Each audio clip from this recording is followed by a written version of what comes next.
Welcome back. You're watching NewsX and I'm Medha Sharan.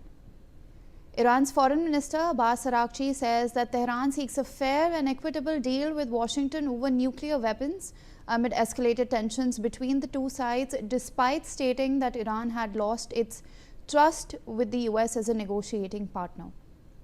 Araghchi said that while Iran is not seeking conflict, it is concerned about miscalculations or military operations based on misinformation, adding, "What I'm concerned about is miscalculations and military operations based on misinformation and disinformation campaigns. It is obvious to us that there are certain elements, certain parties who want to drag President Trump into this war for their own benefits.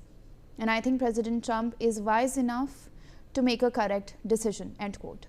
Aditya Vadhavan, my colleague, joins us for more on this. Aditya, the Iranian foreign minister has released a statement amid escalating tensions between the US as well as Iran, saying that Iran is seeking an equitable deal when it comes to its nuclear program, as well as the fact that it does not in any way seek confrontation.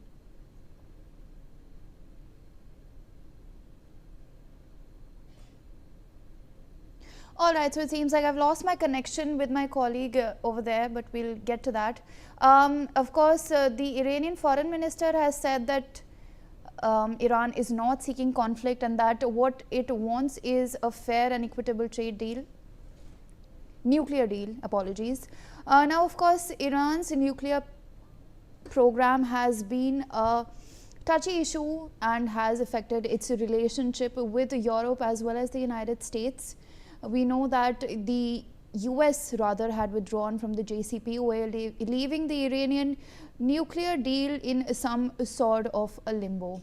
Just last week only, amid escalating tensions between European Union as well as Iran, the European Union had designated the Islamic Revolutionary Guard Corps as a terrorist organization, to which Tehran had, of course, rejected and slammed the move. Now remember, the IRGC is not part of the Iranian army, but rather a force set up to protect the political apparatus within Iran. It seeks to protect the regime in Iran, the Islamic Republic, and ensure its survival.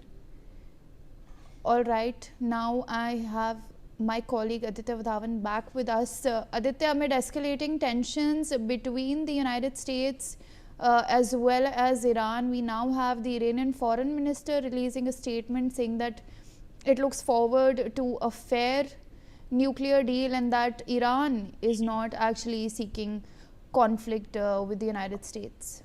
Well, absolutely, Medha, if you see, Iran is now in an absolutely negotiating mode that it wants to work with the United States as far as this nuclear negotiations are concerned, and definitely they want a fair and an equitable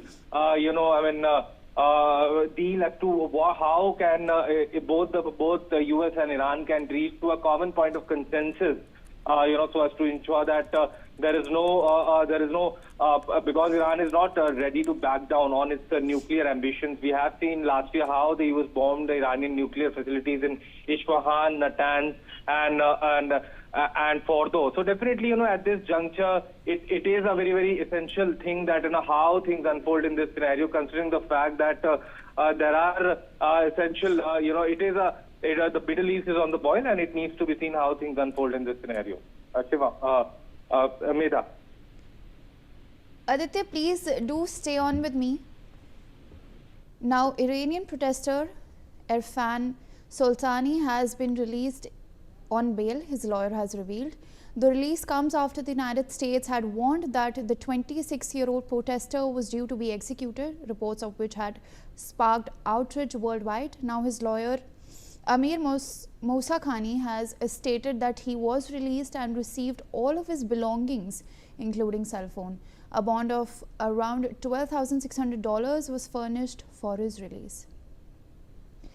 Aditya, now we're learning of this Iranian protester who had been arrested as part of this crackdown that the Iranian regime had undertaken in order to quell the protests in the country. Now, Irfan Soltani has been released on bail. He was due to be executed by the authorities. Well, absolutely. This Irfan Sultani, the Iranian protesters, has been released on bail, and his lawyer has revealed. So definitely, there are several widespread, talks that there will be, we have seen how the human rights organizations have expressed their concerns over these. Death penalties given to several of the Iranian protesters, and due to that, now somewhere down the line, U.S. President Donald Trump has also been saying that he's talking to Iran, and he has, after talks with Iranian leaders, he has said that they have pardoned some of the protesters from the death penalty. But however, now this is in line with that, because there have been several killings of the protesters in Iran. So definitely at this juncture, it needs to be seen how things unfold in this scenario. Medha. All right, Aditya, please do stay on with me. Now, Iran's supreme leader, Ayatollah Ali Khamenei, has warned that any attack by the United States on the country will spark a regional war in the Middle East. The comments have further escalated tensions as the US President Donald Trump has threatened to militarily strike the region, with recent reports stating that the US aircraft carrier USS Abraham Lincoln and associated American warships are in the Arabian Sea. Amid escalating tensions, Aditya, the Iranian supreme leader has warned of a regional war if US were to attack. Now, the US has, of course, said that a massive armada is in the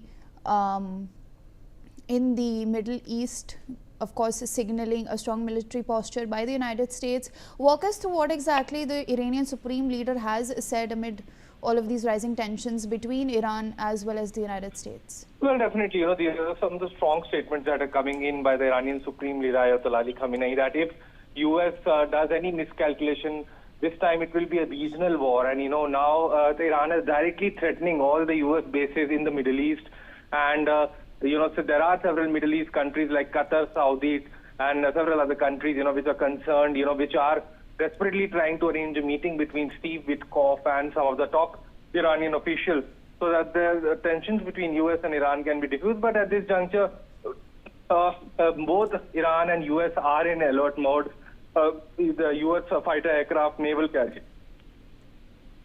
carriers are stationed very close to Iran. So at this juncture, it is a wait and watch situation as to how things unfold in this scenario, considering the fact there are concerns as to how things unfold, whether there will be a full-blown conflict in the Middle East or it will be a limited strike by the United States. This needs to be seen.